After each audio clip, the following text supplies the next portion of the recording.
Happy New Year, Buzzers. Welcome to Sci-Fi by Buzz for 1997. All new shows for this year, but we have some unfinished business to attend to.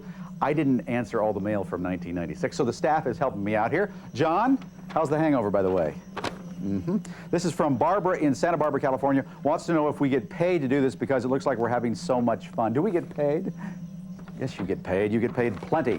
But I tell you what, it is a lot of fun to be on the air doing the show. That's fun. But the 80 hours per week that it takes to put the show together, that's not so fun sometimes. But the majority of the time, I'd say we have a good time, right? Well, definitely. You got another letter to take care of. This is from Ravanna from Houston. She says, I heard that big stars like Clint Eastwood and Jennifer Aniston from Friends, of course, got their start.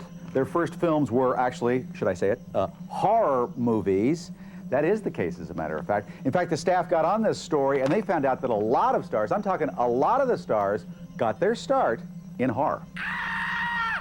Is she all right? She's alive.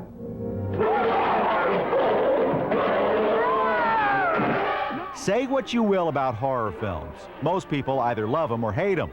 But many of today's top stars made their big screen debuts in horror.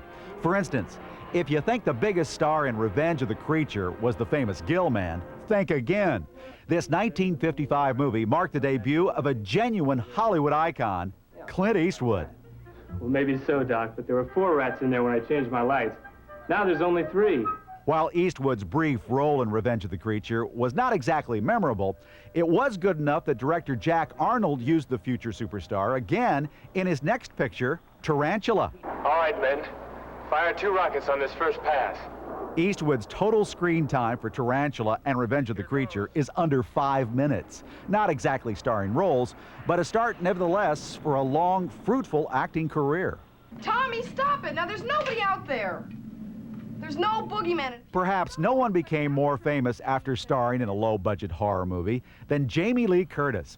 In 1978, Curtis made her infamous debut as a teenager terrorized by masked murderer Michael Myers.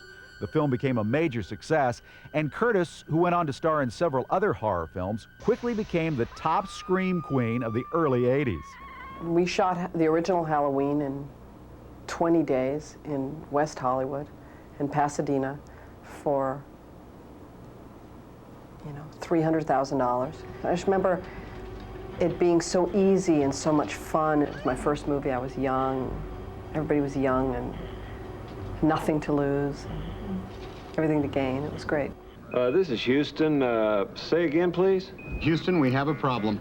And is there a bigger star today than Tom Hanks? Long before Hanks was flying off into space, the star of Apollo 13 made his big screen debut in the Halloween-inspired He Knows You're Alone. And you can face death without any real fear of dying. It's safe. You can leave the movie or get off the ride with a vicarious thrill. Yes, folks, this is the work of a future 2-time Oscar winner. Somehow, I don't think Hanks puts this 1980 slasher film on his resume anymore. You discover a skull, a prehistoric skull. Is it conceivable that it could have been the skull of a giant snake? And how about sweet little innocent Hugh Grant? Oh, sure, Grant may have had his problems with women off-screen, but that's nothing compared to his on-screen adventures in Lair of the White Worm. Directed by Ken Russell, Lair of the White Worm is based on some of the last writings of Dracula author Bram Stoker. It was probably fortunate for Grant that this strange film never really found an audience. Otherwise, he might have been typecast from then on and never appeared in 4 Weddings and a Funeral. Is that me gold? What the hell are you? I'm a leprechaun, me dear. And it's not just film stars that got their big break in the horror genre. Recognize this face? It's Jennifer Aniston of television's Friends. Just a couple of years before she would become a breakout television star, Aniston was featured in the gore-fest Leprechaun. When Sci-Fi Buzz caught her the night of the Leprechaun premiere, Jennifer was already down on the horror genre. I hate them. Completely hate them. My brother forced me to always watch them, and I always hated them. That's why it was fun to do this, because you kind of got to see all the tricks behind the scenes. There's only one way to kill a leprechaun. But I'm not going to tell you. I'll never tell you. Most of these stars would just as soon forget their early careers. But then no one said show business was always pretty. In fact, when you're first starting out, Hollywood can be quite the horror.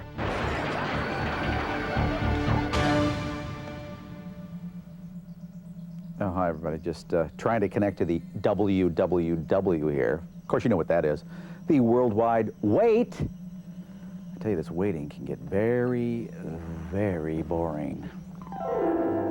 Well, while I'm waiting, let's get some New Year's resolutions from the staff here. Always a good time. Normally big jokes, though. What about you, Allison? What's yours? Well, I'll make sure that the editor uses your best performances. You're kidding? Yeah. Well, that's nice. Thank you. Brave day? Mike, I'll make sure you always have a big glass of wine by your computer. What's going on here? Thank you. That's cool. Hey, Mike, I've made my New Year's resolution. I'm only going to send you on interviews with leggy, voluptuous women. Whoa, 97 is going to be great. This is almost like I'm dreaming. What are you people doing? It's time to do the Buzz News. Oh.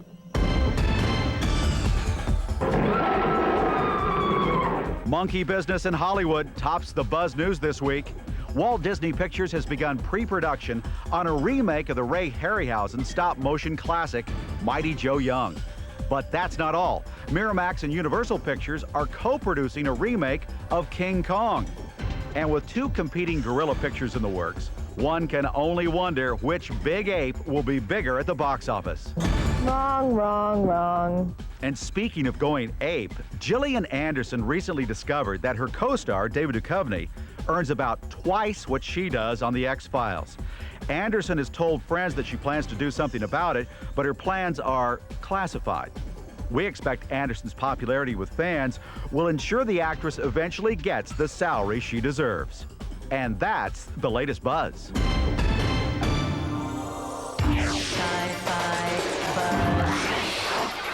Coming up, buzzing with Babylon 5's Peter Jurassic and the director who gave us a giant spider, a shrinking man, and the Black Lagoon. Stand by.